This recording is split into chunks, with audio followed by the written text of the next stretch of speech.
December 2011. I was in our old, nearly abandoned villa.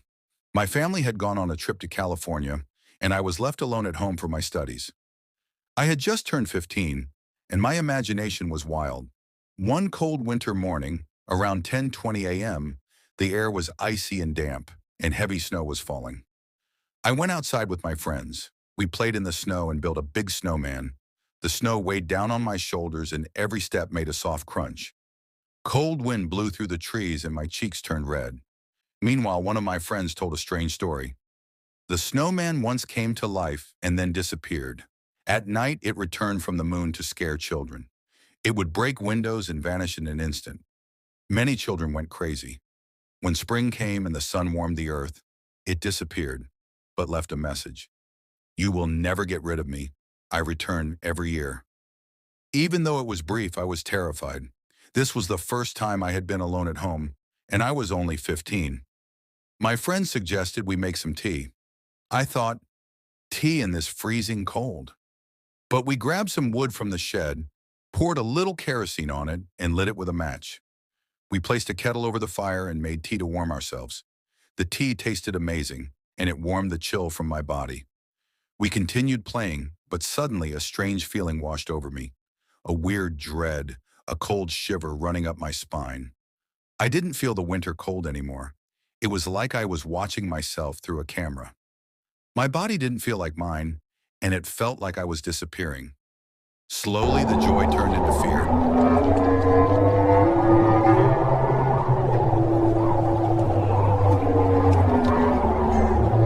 I decided to rest a little. My friends wanted to come with me, but I refused and went back home. Around 1 p.m., I grabbed a bite and went to my room to nap.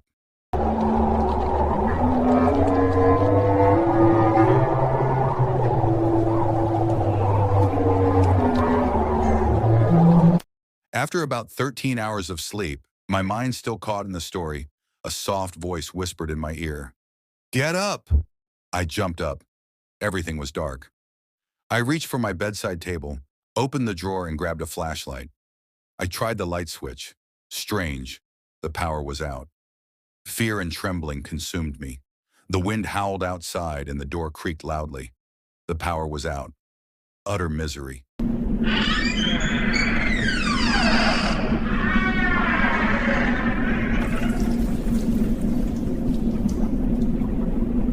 The front door was closed. I thought maybe I was imagining things, but again, I heard footsteps from upstairs. Fear froze every part of me. Suddenly, the door knocked.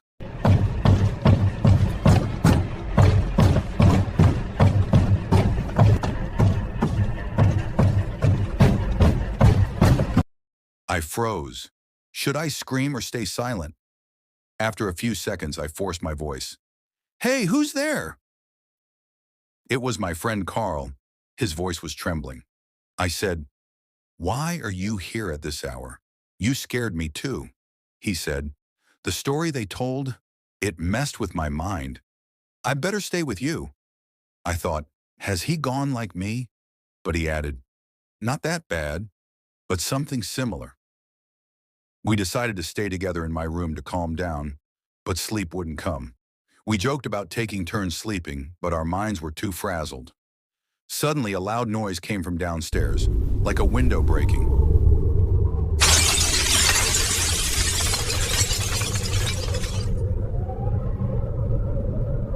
I thought maybe an animal had entered, but when we went down, nothing was there.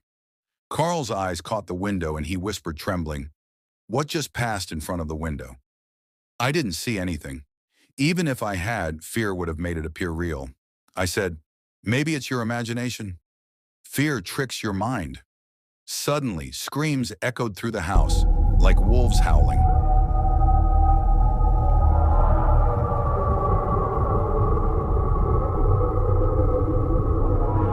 Carl said, "No, that's a wild bear." We both knew we were joking, but the fear felt real. We hid in the corner of the kitchen, silently praying for the cursed night to end. For the first time, the electricity in our neighborhood had been out so long during the freezing winter. Then, a heavy knock shook the door.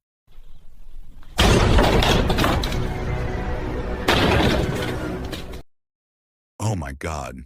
It felt like someone was trying to break it down. Carl fainted from fear, and I froze. I didn't know whether to scream or stay silent. I pressed my head to his chest and tried not to breathe, pretending I was dead. Suddenly, the lights came on. My friends were there, laughing, and Carl had been acting the entire time. One of them said, "How was the night, brave boy?" Surprised?